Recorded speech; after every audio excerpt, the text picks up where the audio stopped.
Eh bien, ce matin, je vous invite à ouvrir la parole de Dieu, Évangile de Jean, chapitre 4, et au verset 34.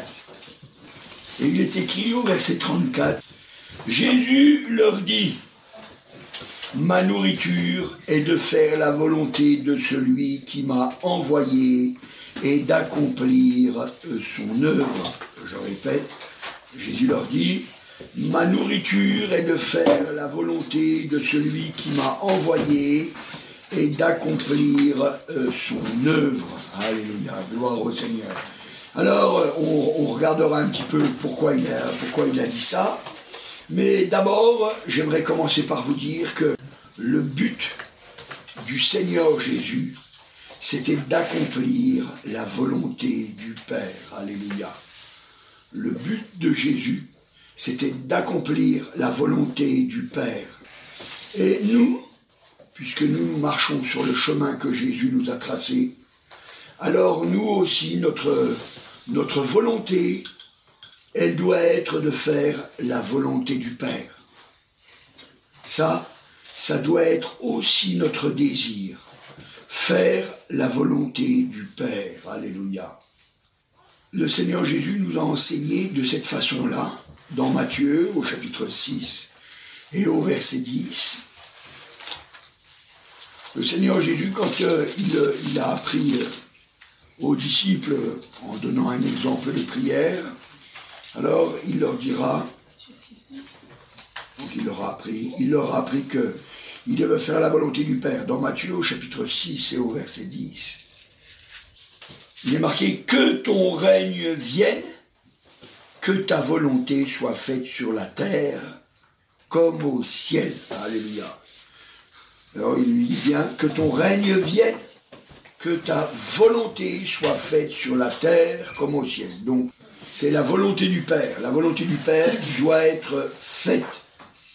Et encore, la parole de Dieu, elle nous dit encore dans Matthieu chapitre 26 et au verset 42, c'est Jésus qui est dans le jardin, il prie, il s'éloigna une seconde fois et il pria ainsi, « Mon Père, s'il n'est pas possible que cette coupe s'éloigne sans que je la boive, que ta volonté soit faite. » Alléluia, gloire au Seigneur. Alors il dit voilà, si jamais cette coupe, eh bien, elle ne peut pas s'éloigner de moi, alors que ta volonté soit faite. Que ta volonté soit faite. Il a vraiment à cœur, alléluia, de faire la volonté du Seigneur. Gloire à Dieu, alléluia, et heureusement qu'il l'a faite pour que nous aussi nous puissions faire la volonté du Père, alléluia. Et encore dans Hébreux au chapitre 10 et au verset 7, alors j'ai dit, voici, je viens, dans le rouleau du livre, il est question de moi, pour faire, ô Dieu, ta volonté. Alléluia. Pour faire, ô Dieu, ta volonté. Il est venu pour faire la volonté. Alléluia. La volonté du Seigneur. Donc si nous, il nous a enseigné qu'on devait faire la volonté du Père sur la terre, lui, il l'a faite, nous aussi, nous pouvons la faire. Gloire au Seigneur. Pourquoi faire la volonté du Père ? Alors la Bible, elle nous dit, Matthieu chapitre 7, et on pourrait lire depuis le verset 21. Verset 21, il est marqué « Ceux qui me disent Seigneur, Seigneur, n'entreront pas tous dans le royaume des cieux, mais seulement. » Il est marqué « seulement ». Ça veut dire que les autres, ils ne rentreront pas. « Mais seulement celui qui fait la volonté de mon Père, qui est dans les cieux. » Seulement celui qui fait la volonté de mon Père, qui est dans les cieux. Alléluia. Alors c'est pour ça que nous devons faire la volonté du Père. Alléluia. Pour pouvoir rentrer dans la gloire. Alléluia. Pour pouvoir être heureux pour l'éternité. Gloire au Seigneur. Alléluia. Donc, le but, eh bien, c'est d'accomplir la volonté du Père. Gloire au Seigneur. Alléluia. C'est pour ça que le Seigneur Jésus a enseigné ses disciples comme ça. Alors, on va voir une petite histoire. On a commencé à regarder un verset. C'était le verset, nous on a regardé le verset 34 dans Jean au chapitre 4. Mais on va regarder un petit peu cette histoire. Dans l'évangile de Jean, au chapitre 4, et on va commencer au verset 3. Évangile de Jean, chapitre 4, et on va commencer au verset 3. Alors au verset 3, il est marqué, « Alors il quitta la Judée et retourna en Galilée. Comme il fallait qu'il passe par la Samarie, il arriva dans une ville de Samarie nommée Sichar, près du champ que Jacob avait donné à Joseph son fils. Là se trouvait le puits de Jacob. Jésus, fatigué du voyage, était assis au bord du puits. C'était environ la 6e heure. Une femme de Samarie vint puiser de l'eau.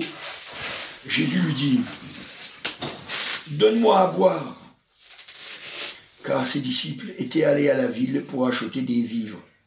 La femme samaritaine lui dit, « Comment, toi, qui es juif, me demandes-tu à boire, à moi qui suis une femme samaritaine ?» Les Juifs, en effet, n'ont pas de relation avec les Samaritains. Jésus lui répondit, « Si tu connaissais le don de Dieu, et qui est celui qui te dit « Donne-moi à boire », tu lui aurais toi-même demandé à boire, et il t'aurait donné de l'eau vive. « Seigneur, lui dit la femme, tu n'as rien pour puiser, et le puits est profond. D'où aurais-tu donc cette eau vive ? Es-tu plus grand que notre père Jacob, qui nous a donné ce puits, et qui a bu lui-même, ainsi que ses fils et ses troupeaux ?» Jésus lui répondit, « Quiconque boit de cette eau aura encore soif, mais celui qui boira de l'eau que je lui donnerai n'aura jamais soif, et l'eau que je lui donnerai deviendra en lui une source d'eau qui jaillira jusque dans la vie éternelle. » La femme lui dit, « Seigneur, donne-moi de cette eau, afin que je n'ai plus soif, et que je ne vienne plus puiser ici. » « Va, lui dit Jésus, appelle ton mari, et viens ici. » La femme répondit, « Je n'ai point de mari. » Jésus lui dit, « Tu as eu raison de dire, je n'ai point de mari, car tu as eu 5 maris, et celui que tu as maintenant n'est pas ton mari. En cela, tu as dit vrai. » « Seigneur, lui dit la femme, je vois que tu es prophète. Nos pères ont adoré sur cette montagne, et vous dites, vous, que le lieu où il faut adorer est à Jérusalem. Femme, lui dit Jésus, crois-moi, l'heure vient où ce ne sera ni sur cette montagne, ni à Jérusalem que vous adorerez le Père. Vous adorez ce que vous ne connaissez pas. Nous adorons ce que nous connaissons, car le salut vient des Juifs.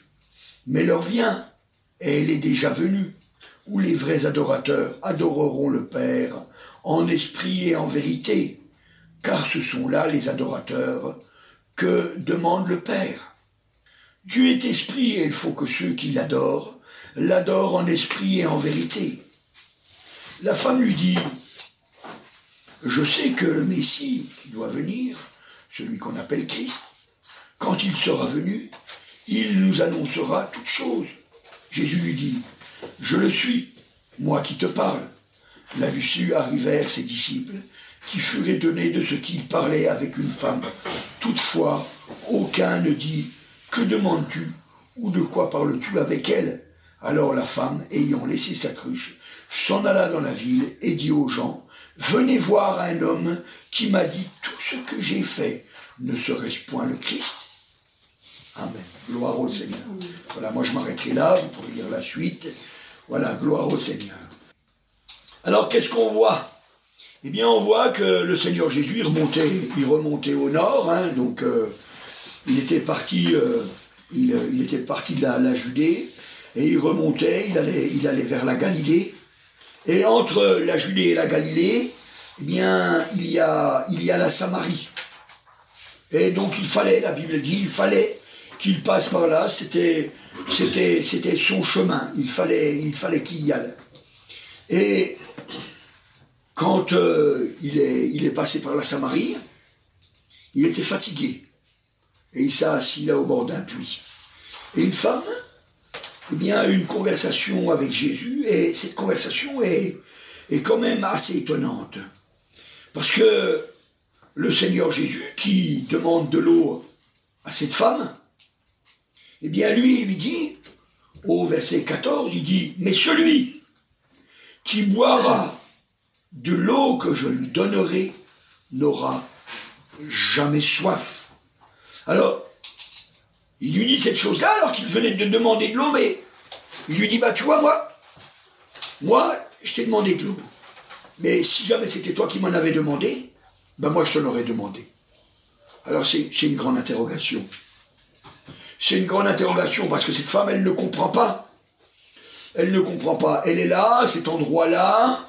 Il est dit que c'est le puits de Jacob, hein, que le puits que Jacob a donné à Joseph. Vous savez, c'est à la fin de sa vie, Jacob il a donné. Hein, c'est l'endroit, la Samarie, c'est l'endroit où il y avait les deux montagnes, où il y avait la montagne de la bénédiction et la montagne de la malédiction. Hein, ils étaient montés sur la montagne d'Ébal pour la malédiction, où ils criaient la malédiction. Et puis il y avait l'autre montagne, la montagne de Gérazim, où ils montaient dessus et ils prononçaient les bénédictions. Un endroit béni aux yeux des Samaritains.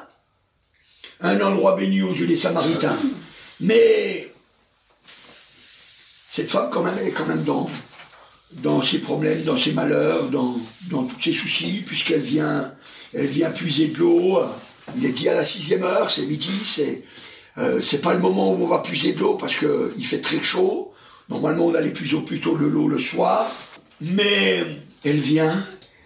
Et puis le Seigneur Jésus lui dit, bah moi, tu vois, j'ai mieux que ton eau. J'ai une eau. Une eau, eh bien, tu n'auras plus jamais soif avec cette eau-là. Tu n'auras plus jamais soif avec cette eau-là. Et plus précisément, au verset 14, il lui dit, en plus, au verset 14, il lui dit donc, mais celui qui boira de l'eau que je lui donnerai n'aura jamais soif, et l'eau que je lui donnerai deviendra en lui une source d'eau qui jaillira jusque dans la vie éternelle. Donc il lui dit en fait, tu auras une source intarissable. Intarissable. Vous savez, cette femme, elle avait du mal à comprendre. Et des fois, c'est vrai, on aurait du mal à comprendre. On aurait du mal à comprendre. Mais pourtant, voyez, le Seigneur Jésus dira un petit peu plus tard, un petit peu plus loin, il dira à ses disciples, regardez voir, on ne perd pas le passage, mais dans l'évangile de Jean, au chapitre 7, et au verset 38. Évangile de Jean, chapitre 7, et au verset 38. Au verset 38, il reste. Si quelqu'un a soif, qu'il vienne à moi et qu'il boive. Verset 38. Celui qui croit en moi, des fleuves d'eau vive couleront de son sein, comme dit l'Écriture. Et au verset 39, il dit cela de l'Esprit que devaient recevoir ceux qui croiraient en lui, car l'Esprit n'était pas encore, parce que Jésus n'avait pas été encore glorifié. Alléluia, gloire au Seigneur. Alors il dit au verset 38, des fleuves d'eau vive couleront de son sein, donc c'est une eau abondante. Et au verset 39, il dit de cela de l'Esprit que devaient recevoir ceux qui croiraient en lui. Alléluia. Et cette eau vive qui était proposée à la femme, c'était le Saint-Esprit. C'était le Saint-Esprit. Vous savez, des fois, on s'aperçoit que des fois les gens, ils négligent le Saint-Esprit. Ils négligent le Saint-Esprit. Ils négligent le Saint-Esprit, pourquoi? Parce que ils ne savent pas combien c'est utile d'avoir le Saint-Esprit. Combien c'est utile d'avoir le Saint-Esprit. Vous savez, on doit faire la volonté de Dieu. La volonté de Dieu, elle est claire. Elle est claire. Parce que la volonté de Dieu, il le dit clairement, il dit, ce que je veux, c'est que tous les hommes soient sauvés et parviennent à la connaissance de la vérité. Il veut que tous les hommes soient sauvés. Il veut aussi que nous soyons saints, parce que sans la sanctification, nul ne verra le Seigneur. Donc c'est clair, c'est clair. Donc il est clair que si jamais nous voulons réussir à faire la volonté de Dieu, alors nous avons besoin du Saint-Esprit. Alléluia, gloire au Seigneur. Le Saint-Esprit, dans la parole de Dieu, bien, il n'y a pas marqué Saint-Esprit comme on voit dans nos Bibles. Hein, parce que dans nos Bibles, elles sont en français. Alors comme elles sont en français, on marque Saint-Esprit. On marque Saint-Esprit. Mais la Bible, donc dans le Nouveau Testament, alors c'est du grec. Et comme c'est du grec, alors le mot qui est utilisé, c'est parakletos. Parakletos. Et le mot parakletos, donc c'est un mot grec, hein, qui signifie celui qu'on appelle au secours. Ça veut dire celui qu'on appelle au secours. On l'appelle au secours. Alléluia, gloire au Seigneur. Et ça fait que parakletos, ça donne paraclet, défenseur, dans le sens d'avocat, intercesseur, consolateur. On a besoin de ce Saint-Esprit. C'est celui qu'on appelle au secours. C'est celui qu'on appelle au secours. Alors, déjà, je voudrais qu'on clarifie un point, parce qu'il est très important de bien comprendre cette chose-là. Le Saint-Esprit n'est pas, je dis bien, le Saint-Esprit n'est pas le médiateur. Si jamais on veut toucher le Père, on ne peut passer que par Jésus. On ne peut passer que par Jésus. Le Saint-Esprit, ce n'est pas le médiateur. Mes frères, mes sœurs, il est très important de le comprendre. Parce que si vous voulez que Dieu puisse vous bénir, il faut qu'on travaille comme lui, il le dit. Comme lui, il le dit. Pas comme nous, on pense. Comme lui, il le dit. Le Saint-Esprit n'est pas le médiateur. La Bible dit, il n'y a qu'un seul médiateur entre Dieu et les hommes. Jésus-Christ, homme, qui s'est donné lui-même en rançon pour tous. C'est dans 1 Timothée. Vous voyez, il n'y a qu'un seul médiateur. Un seul médiateur. C'est Jésus-Christ, homme. C'est le seul médiateur. Ça veut dire que si quelqu'un vous dit, viens, on va passer par le Saint-Esprit pour aller à Dieu, vous pouvez lui dire non. Moi, je passe par Jésus. Le Saint-Esprit, il a une autre utilité. Le Saint-Esprit, il a une autre utilité. Le Saint-Esprit est Dieu. Le Saint-Esprit est Dieu. Il est Dieu. Il est Dieu. Mais c'est pas parce qu'il est Dieu qu'on doit passer par lui pour toucher le Père. Il est notre soutien, il est notre secours, alléluia. Il est là pour nous aider, mais c'est pas lui le médiateur. Alors bien entendu, si quelqu'un vous parle de passer par Marie, par Joseph, par les anges, par les saints, ou je ne sais qui encore, ça vous pouvez mettre un trait dessus directement, dire niet, il n'y a pas.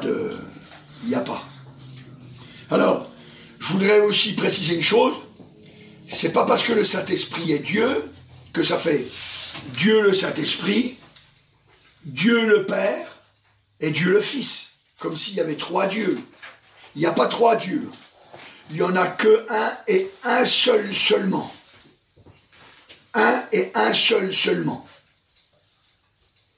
Alors, ce matin, je ne vais pas rentrer dans tous les détails pour essayer de vous expliquer ou essayer de vous faire comprendre. Je vais juste vous dire, c'est comme nous. C'est comme nous sommes une trinité, nous-mêmes. Nous sommes composés d'un corps, d'une âme et d'un esprit. Et les trois, ils sont là pour servir Jésus, ils sont là pour servir le Père, ils sont là pour servir Dieu. Alléluia. Les trois sont faits pour être saints. Et c'est pas parce qu'il y a des gens qui ne savent pas qu'ils sont une trinité qu'on n'est pas une trinité. C'est la Bible qui nous le dit. Qui nous le dit, et on croit la parole de Dieu. Alléluia. Gloire au Seigneur. Le Saint-Esprit, c'est cette source d'eau qui jaillit jusque dans la vie éternelle. Alléluia. Gloire au Seigneur. Alors cette femme, Eh bien, le Seigneur Jésus, il lui a proposé ça. Il lui a dit, voilà, si jamais tu venais à moi, eh bien moi je te donnerais une source d'eau qui jaillirait jusque dans la vie éternelle. Et ce matin, le Seigneur n'a pas changé. La Bible elle dit, il est le même hier, aujourd'hui et éternellement. Il n'a pas changé. Nous aussi, il nous donne son Saint-Esprit, alléluia. Et c'est vrai, il nous donne son Saint-Esprit, pour que nous puissions être des vainqueurs, alléluia. Alors cette femme, hein, quand le Seigneur Jésus lui a parlé donc du Saint-Esprit, même qu'elle n'en était pas consciente, elle a dit, moi je veux de cette eau. Je veux de cette eau. Mais elle avait un esprit terre à terre. Pourquoi est-ce que je dis ça? Eh bien, parce que elle dit, regardez voir, c'est un petit peu dans Jean au chapitre 4, elle dit au verset 15, la femme lui dit, Seigneur, donne-moi de cette eau, afin que je n'ai plus soif, et que je ne vienne plus puiser ici. Elle n'avait pas compris. Est-ce qu'elle voyait? Elle voyait sur le moment présent. Elle voyait le moment présent. Elle, ce qu'elle voyait, c'est que elle aurait plus besoin de faire le trajet pour aller chercher l'eau au puits. C'est ça qu'elle a vu. Plus besoin de faire le trajet pour aller chercher l'eau au puits. Et le Seigneur Jésus, eh bien, il lui dit, voilà, je voudrais te faire comprendre quelque chose, mais le problème, c'est que si jamais je dis comme ça qui je suis, ça va être difficile à comprendre. Alors, il fera un miracle pour elle. Que fera-t-il? Il lui dit au verset 16, va, lui dit Jésus, appelle ton mari et viens ici. Alors voilà le miracle qu'il accomplira. Il lui dira qui elle est. Il dit, va chercher ton mari. Puis la femme, quand elle entend ça, alors elle explique, elle dit, j'ai pas de mari. Et puis, comme on l'a lu déjà, je ne vais pas le relire, Jésus lui dit, voilà ta vie, comment elle est. C'est un miracle. Et à ce moment-là, elle réalise que Jésus, eh bien, c'est un prophète. Elle dit, mais c'est un prophète.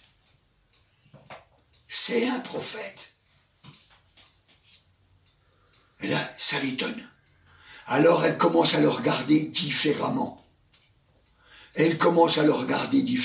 savez, pour nous, c'est pareil. Le Seigneur, pour pouvoir nous amener jusqu'à son Saint-Esprit, pour que le secours vienne vraiment dans nos vies, eh bien, il nous parle en fonction de ce qu'on est capable de comprendre. Elle était capable de comprendre que si jamais il lui racontait sa vie, eh bien, il allait monter à ses yeux, comme un prophète.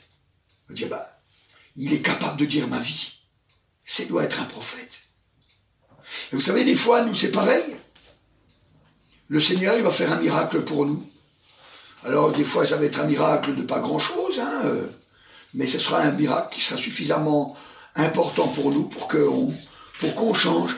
Par exemple, mon fils Benjamin, eh bien, il avait prié pour avoir un oiseau. Et puis Dieu a béni. Et lui, ça l'a touché. Ça l'a fait regarder Dieu autrement. De voir que Dieu était capable de répondre à ses prières de sa vie de tous les jours. Cette femme, c'est pareil. Il fallait qu'elle comprenne. Et puis, un petit peu plus loin, donc, on voit que le Seigneur, eh bien, il lui parle. Et puis, au verset 22, il dit, « Vous adorez ce que vous ne connaissez pas, nous adorons ce que nous connaissons, car le salut vient des Juifs. » Il lui fait voir à cette femme que c'est pas dans une religion, Parce que vous voyez, les Samaritains avec les Juifs, c'était pas le grand amour. C'était pas le grand amour. On l'a lu, ils ne se parlaient pas. Ils ne se parlaient pas. Mais Jésus, lui, il ne regarde pas comme ça. Parce que lui, ce qu'il regarde, c'est le cœur. Ce qu'il veut, c'est sauver cette femme. Et puis tous ceux qui voudront bien être sauvés aussi. Lui, il ne regarde pas ni à la couleur de la peau, ni à l'origine du pays, ni... Non, il ne regarde pas tout ça. Il ne regarde pas tout ça. Il regarde notre cœur. Parce que c'est lui notre créateur. Et il nous aime tous comme on est. Comme on est. C'est pour ça que cette femme qui avait eu plusieurs maris, eh bien, il l'aimait. Il l'aimait. Il l'aimait. Et il a besoin de lui faire comprendre des choses pour qu'il y ait un avancement dans son cœur, pour qu'il y ait un changement dans sa vie. Et encore, si on lit encore un petit peu plus loin, il lui dit, au verset 23, « Mais l'heure vient, et elle est déjà venue, où les vrais adorateurs adoreront le Père en esprit et en vérité. » Alléluia, gloire au Seigneur. Les vrais adorateurs adoreront le Père en esprit et en vérité. Et puis après, il précise encore, car ce sont là les adorateurs que le Père demande. Ce sont là les adorateurs que le Père demande. Donc il veut qu'on adore en esprit et en vérité. On est là pour faire la volonté du Père. On est là, on a vu que notre but c'était d'accomplir la volonté de Dieu. Alléluia. Donc maintenant que ça se concrétise, il faut que vous rentriez dans votre cœur, qu'il faut que vous adoriez le Père en esprit et en vérité. En esprit et en vérité. Alléluia. Gloire au Seigneur. Alors, pourquoi en esprit? Pourquoi en esprit? Parce que Dieu est esprit et c'est un monde d'esprit. C'est un monde d'esprit. Nous-mêmes, nous sommes corps, âme et esprit, donc nous sommes bien un monde d'esprit. Alors il faut que notre esprit se mette en travail. Que notre esprit se mette en travail. Alléluia, gloire au Seigneur. Et pour que notre esprit se mette en travail, alors nous avons besoin du consolateur. Nous sommes venus à Jésus, je pense que c'est ce que vous avez fait. Vous êtes venus à Jésus, vous avez demandé pardon pour vos péchés, et maintenant il faut commencer à grandir. Maintenant, il faut apprendre à faire la volonté du Père. Alors, comme vous apprenez à grandir, alors vous avez besoin du Saint-Esprit, Paraclétos. Nous avons besoin de celui qu'on appelle à notre secours. Alléluia. Nous avons besoin de lui.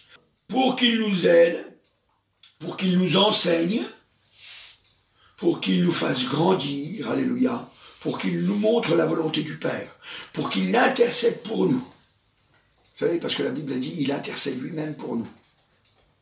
Il intercède lui-même pour nous. C'est lui qui va se mettre à prier pour nous. C'est pas nous qu'allons lui demander.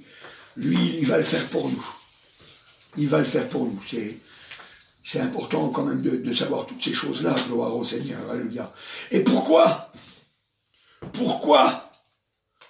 est-ce que nous avons besoin de ce Saint-Esprit pour faire la volonté du Père? La Bible nous dit dans Galates au chapitre 5, Galates, chapitre 5 et au verset 16. Voilà, Galates, chapitre 5 et au verset 16. Je dis donc, marchez selon l'Esprit, et vous n'accomplirez pas les désirs de la chair, car la chair a des désirs contraires à ceux de l'esprit, et l'esprit en a de contraires à ceux de la chair. Ils sont opposés entre eux, afin que vous ne fassiez point ce que vous voudriez. Le Dieu Tout-Puissant, alléluia, il veut des adorateurs en esprit et en vérité, alléluia, gloire au Seigneur, parce que le Saint-Esprit va nous aider à accomplir la volonté de Dieu. Il dit, vous n'accomplirez pas les désirs de la chair. Au verset 16, vous n'accomplirez pas les désirs de la chair. Et après au verset 17, il est dit, que ce sont les désirs opposés. Les désirs de la chair, c'est des désirs opposés. Donc si jamais on choisit les désirs de la chair, le Saint-Esprit ne peut pas nous aider. Quand même il veut nous aider, il ne peut pas. Il ne peut pas. Donc l'heure est venue, l'heure, on a vu dans Jean au chapitre 4 et au verset 33 où il est marqué l'heure vient, elle est déjà venue, donc elle est venue, où les vrais adorateurs adoreront le Père en esprit et en vérité, parce que le Père veut des adorateurs en esprit et en vérité. Donc ce matin, il faut que tu deviennes un adorateur en esprit et en vérité. Le but, c'est d'accomplir la volonté du Père. Le but, c'est d'accomplir la volonté du Père. Vous savez, quand on s'est décidé de marcher avec le Seigneur, quand on s'est décidé de faire sa volonté, alors on a véritablement besoin de cette aide, le Saint-Esprit. Parce que le Saint-Esprit, c'est Dieu.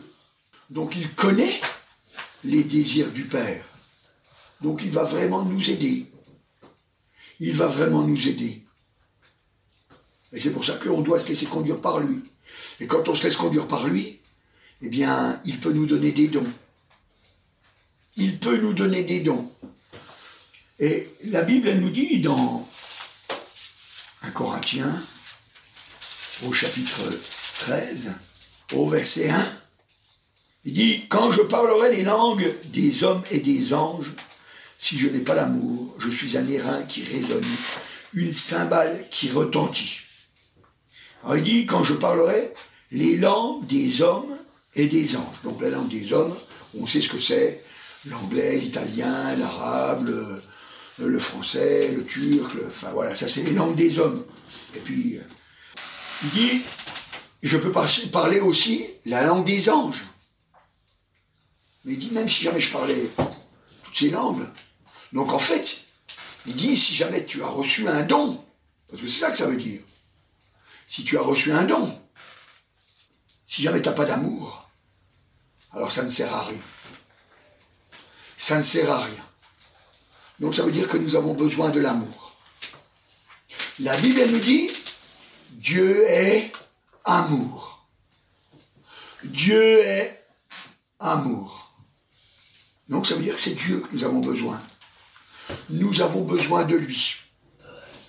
Nous avons besoin de lui. Il va nous aider. Il va nous aider. Encore, si on regarde toujours dans Corinthiens, mais cette fois-ci au chapitre 14, et au verset 1, il dit « Recherchez l'amour. » Recherchez l'amour. Mais après, il ajoute « Aspirez aussi aux dons spirituels, mais surtout à celui de prophétie. » Il dit « Aspirez aux dons spirituels. » Mais avant, il y a marqué « Recherchez l'amour. » Recherchez l'amour. On doit commencer par rechercher l'amour. On doit commencer par là. L'amour, la charité, selon certaines versions, il y a marqué charité, parce que comme en français, on n'a pas des mots assez, comment je pourrais dire, assez profonds pour expliquer.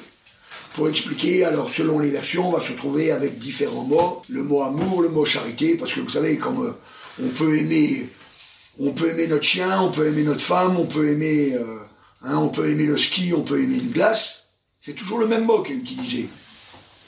Mais on comprend bien que si on aime notre chien, c'est pas le même amour que quand on aime notre femme ou nos enfants.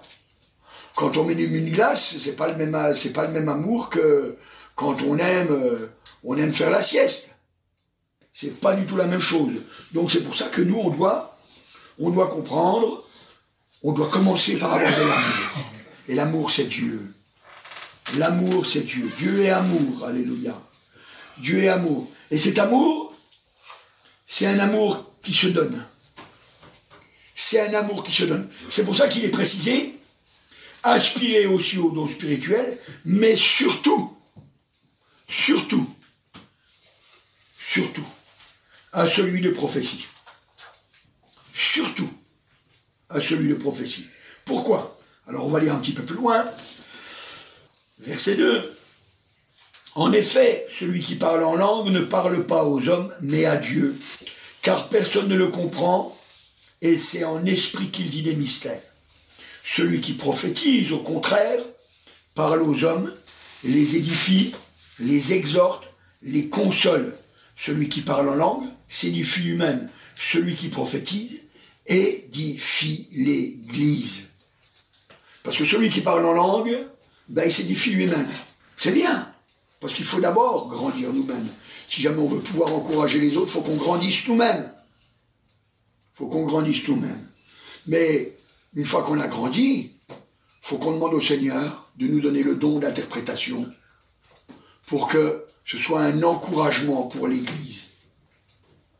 La volonté de Dieu, c'est qu'on s'aide les uns les autres. C'est qu'on s'aide les uns les autres. La Bible, elle nous dit dans Galates au chapitre 6 et au verset 2, « Portez les fardeaux les uns des autres et vous accomplirez ainsi la loi de Christ. » Et vous accomplirez ainsi la loi de Christ. Vous portez les fardeaux les uns des autres. Donc ça veut dire, on s'encourage les uns les autres, alléluia, on s'encourage. Alors c'est pour ça qu'il dit, demandez le don de prophétie, parce qu'on s'encourage les uns les autres, parce qu'on édifie l'Église. Édifier, ça veut dire grandir, on fait grandir. Quand on édifie un mur, ça veut dire on construit un mur. C'est pareil, c'est pareil. Le but, c'est de faire grandir l'Église. C'est de faire grandir l'Église. Le but, c'est d'encourager à marcher, à être fidèle. À être fidèle.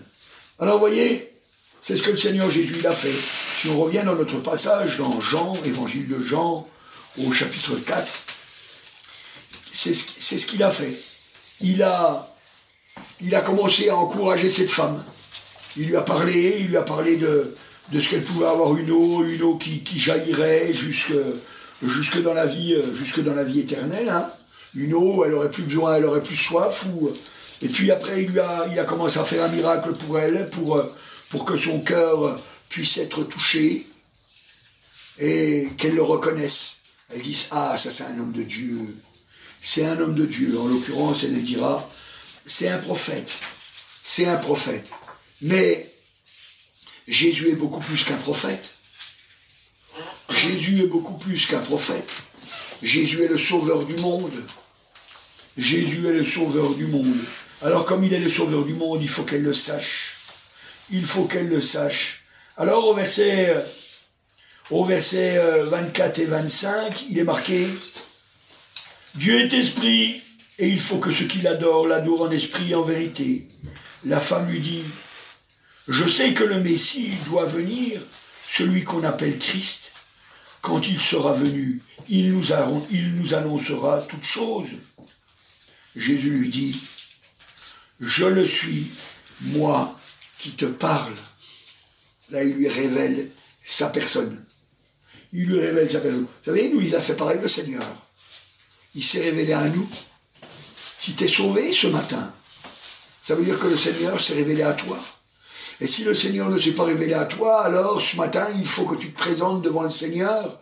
Il faut que tu te présentes devant Jésus pour qu'il se révèle à toi, pour que ta vie, elle change véritablement et que tu saches, pas par ta tête, ton être tout entier, ton corps, ton âme et ton esprit sachent que c'est véritablement le sauveur de ta vie, que c'est véritablement lui qui va faire quelque chose pour toi. Alors il lui a dit, alléluia, gloire au Seigneur, il lui a dit, vous voyez, cette femme, elle s'est empressée après d'aller le témoigner. Elle s'est empressée d'aller le témoigner. Vous savez, quand on a reçu du Seigneur, on n'a envie que de ça, de le dire autour de nous, parce que dans ces cas-là, l'amour qui habite dans notre cœur, Dieu qui habite dans notre cœur, l'amour qui habite dans notre cœur, c'est Dieu. C'est pas, vous savez, c'est pas quelque part tout au fond, dans un coin sombre de notre cœur, que l'amour elle est. Mais l'amour de Dieu est tellement grand que ça déborde de nous. ça déborde de nous. Et comme ça déborde de nous, eh ben, on peut pas le cacher. Il faut qu'on le dise. Il faut qu'on le dise. Donc ce matin, tu dois être comme cette femme. Tu dois être comme cette femme. Tu dois comprendre que véritablement, Jésus est le Messie. Le Messie, le oint, le Sauveur. Celui qui transforme ta vie, celui qui transforme ton cœur. Celui qui bouleverse tes pensées. Celui qui donne des pensées nouvelles. Celui qui te conduit jusque dans la vie éternelle en t'aidant par son Saint-Esprit. Alléluia. Celui qui veut te conduire dans la gloire. Celui qui a quelque chose de grandiose pour toi. Celui qui a déjà décidé de changer ta vie et de changer ton cœur. Celui qui n'a pas hésité à prendre sur lui ton péché, mon péché. Lui qui n'a pas hésité à le crucifier publiquement. Alléluia. Alors, ce matin, c'est simple. C'est simple. Tu écoutes, tu fais comme cette femme. Elle a écouté ce qu'il avait à dire, le Seigneur. Et vous savez que le Seigneur, ce matin, il parle. Il parle. Il parle. Pourquoi? Pour nous conduire dans les voies de Dieu. La Bible, elle nous dit dans le psaume 143, psaume 143, voilà, gloire au Seigneur, et au verset 10, 143, 10,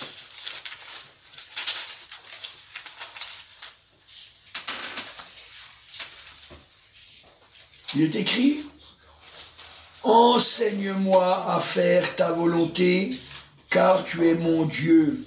Que ton bon esprit me conduise sur la voie droite. Que ton bon esprit me conduise sur la voie droite. Alléluia, gloire au Seigneur. Voyez, c'est pour ça qu'il veut qu'on ait le Saint-Esprit. Parce que ça nous conduit sur la voie droite. Ça nous conduit vers la voie droite. Alléluia. Et on a besoin d'être conduit. On a besoin, parce qu'on est dans un monde où il y a tellement de choses qui prennent nos pensées, tellement de choses qui fait qu'on est toujours en train de penser à toutes sortes de choses, et ça nous éloigne du Seigneur. Alors, bien sûr, il faut vivre. Bien sûr qu'il faut vivre. Mais il faut prendre un temps pour le Seigneur. Et dans ce temps-là, il faut être sérieux. Dans ce temps-là, il faut être sérieux. Il faut véritablement chercher la présence du Seigneur. Vous savez, des fois, on s'aperçoit que dans les églises, les gens, ils sont religieux. Pourquoi est-ce que je dis ça? Parce qu'en fait, ils ont de la connaissance. Ils ont de la connaissance. Alors, ils savent beaucoup de choses sur le Seigneur. Ils savent beaucoup de choses sur la foi. Mais ils ne se laissent plus remplir par l'Esprit de Dieu. Alors, ils marchent avec leur connaissance. Et puis, quand ils marchent avec leur connaissance, ça fait qu'ils ne sont plus dans le plan de Dieu. Pourtant, on pourrait se dire, mais ils font des efforts pour marcher. C'est vrai, ils font des efforts pour marcher. Mais le problème, c'est qu'on s'aperçoit que bien souvent, ils ne sont pas là. Bien souvent, ils ne sont pas là. C'est-à-dire, ils sont là physiquement, mais leur esprit est carrément ailleurs. Alors bon, je ne sais pas quelles pensées ils ont. Ça peut être... tiens, il faut que j'achète des nouilles. Tiens, il faut que j'aille chez le coiffeur. Tiens, il faut que... je ne sais quoi. Ils sont là, physiquement. Leur corps est là. Leur corps est là. Mais le temps qu'ils avaient prévu pour prendre pour le Seigneur, donc c'est-à-dire dans l'Église, pour être un encouragement pour les autres, parce que l'amour de Dieu doit déborder, eh bien, ils ne le prennent pas pour le Seigneur. Ils le prennent pour eux-mêmes. Ils le prennent pour eux-mêmes. Et puis après, ils s'affaiblissent. Ils s'affaiblissent. Alors que si jamais ils avaient pris le Saint-Esprit, eh bien, ils auraient grandi. Ils auraient grandi. Et ils auraient eu la bénédiction. Vous savez, mes frères et sœurs, je vous dis la vérité. C'est un combat. Parce que la Bible, elle nous dit que c'est la perte de notre vie. je ne fais plus ce que je veux. J'ai décidé de faire la volonté du Père. J'ai décidé de faire la volonté du Père. Et vous savez, il faut le dire aux gens, parce que des fois, on pourrait se dire, ah ben, je ne vais pas leur dire, et puis ils vont bien s'en rendre compte. Mais c'est pas bien de faire ça. Parce qu'au bout du compte, eh ben, ils n'exercent pas leur cœur à lutter. Ils n'exercent pas leur âme à être vaillante. Ils n'exercent pas leur esprit à être en communion avec le Saint-Esprit. Et puis au bout du compte, eh bien, ils se découragent. Ils se découragent. Et nous, comme on ne leur a pas dit la vérité, eh bien, à ce moment-là, on est responsable. Alors c'est pour ça, ce matin, eh bien, je dois vous dire la vérité. Je dois vous dire la vérité, c'est vrai. Il faut prendre du temps pour que le Saint-Esprit nous remplisse, pour que le Saint-Esprit nous conduise. Et c'est pour ça que tout à l'heure, quand on a vu, on a vu que si on marche selon le Saint-Esprit, selon l'Esprit de Dieu, dans Galates chapitre 5 et au verset 16, on l'a déjà lu, on ne va pas le relire, il dit qu'on n'accomplira pas les désirs de la chair, parce qu'on est conduit par le Saint-Esprit. Parce que le Saint-Esprit, quand il voit sur le chemin sur lequel on marche, vite, il nous parle, et on devient sensible à l'Esprit de Dieu. On devient sensible à l'Esprit de Dieu, et on comprend que le but c'est d'accomplir la volonté de Dieu, la volonté du Père. Alors comme c'est le but, eh ben nous, on veut faire cette volonté. Alors c'est pour ça que on reste sensible à l'Esprit de Dieu. Parce que vous savez, c'est le Seigneur Jésus, il dit, il vous est avantageux. Il vous est avantageux que je m'en aille, autrement vous ne recevrez pas le Saint-Esprit. Donc c'est un avantage. Comme c'est un avantage, eh bien il faut le prendre comme tel. C'est celui qu'on appelle à son secours. J'ai besoin que tu me guides dans la présence du Père. J'ai besoin. Et le Saint-Esprit va vous aider. Il va vous aider. Alléluia, gloire au Seigneur. C'est important de comprendre que si jamais nous ne prenons pas toutes les armes que Dieu nous donne, alors nous allons être faibles. Parce que notre ennemi, le diable, eh bien, il est déterminé.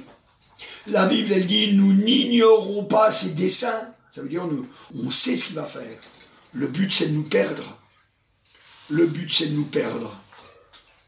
La vie est si courte. Si courte. Vous savez, qu'est-ce que c'est que 120 ans? Qu'est-ce que c'est que 120 ans par rapport à l'éternité? Par rapport à l'éternité. C'est pour ça que nous avons besoin. Nous avons besoin.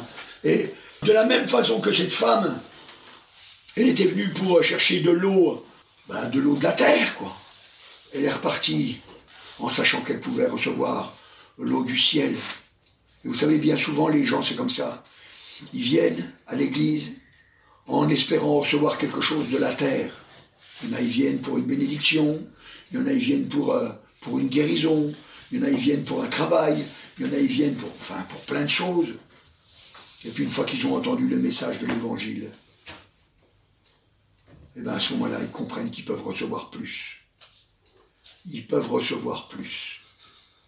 Et ce matin, ce que j'ai envie, c'est que tu reçoives plus. Que tu reçoives plus. Parce que c'est le plus que tu as besoin. C'est le plus. Moi aussi, j'ai besoin de ça. On a tous besoin de recevoir ce plus. De recevoir ce plus. Et cette femme, elle l'a reçu. Elle l'a reçu. Et si on aurait regardé, d'ailleurs, on va jeter un petit œil, vous allez voir, c'est quand même assez extraordinaire. Parce que cette femme, aussitôt, elle s'est mise au travail dans l'évangile de Jean, au chapitre 4. Elle dira au verset 29, « Venez voir un homme qui m'a dit tout ce que j'ai fait, ne serait-ce point le Christ ?» Vous voyez, elle a commencé tout de suite par dire, c'est le Christ. Ne serait-ce point le Christ? Est-ce que ça vous étonnerait que ce soit le Christ? Ne serait-ce point le Christ? Ça les avait étonnés aussi. Et puis, tous, ils l'ont fait venir, et puis ils ont reçu. Ils l'ont reçu. Mais cette femme, elle n'a plus dit à ce moment-là, elle a dit, ne serait-ce pas un prophète? Elle n'a pas dit ça. Ça y est, elle avait compris. Elle avait compris. Jésus lui avait dit. Et là, elle dit, ne serait-ce pas le Christ? Et tous se mettront tous se mettront à croire. Tous se mettront à croire. Alléluia, gloire au Seigneur. Alors ce matin, c'est un message simple, mais un message qui, si tu te le repasses dans ton cœur, qui te fera comprendre que vraiment le Père, sa volonté, c'est vraiment de te sauver. Alors c'est pour ça qu'il a envoyé Jésus, son Fils, pour qu'il soit un médiateur, parce qu'il n'y avait pas d'accès. Parce que la Bible, elle nous dit que le péché, eh bien, il bloquait l'accès au Père. Alors comme l'accès était bloqué, eh bien, c'est Ésaïe 59, vous pourrez le lire, verset 1 et 2, là, et la suite, quoi. Et comme la porte était fermée, alors il a envoyé Jésus, qui est venu comme un simple homme, pour être le médiateur, l'intermédiaire. Et puis le Saint-Esprit nous est donné par Jésus, pour que notre cœur soit envahi des pensées du Père, pour que nous puissions arriver, c'est vrai, au ciel, en pleine forme, alléluia. Alors ce matin, c'est pour ça qu'il ne faut pas que tu négliges le Saint-Esprit qui est donné. Il ne faut pas que tu négliges ce Saint-Esprit. Il faut que tu le demandes. Il faut que tu le demandes. Et si tu le demandes, alors il viendra sur toi. Et tu verras que des choses nouvelles vont se passer dans ta vie. Amen. Je te remercie, Seigneur Jésus. Alléluia. Tu es merveilleux, Seigneur. Ton nom est grand, Seigneur. Alléluia. Tu as payé le prix, Seigneur. Tu nous as donné ton Saint-Esprit. Alléluia.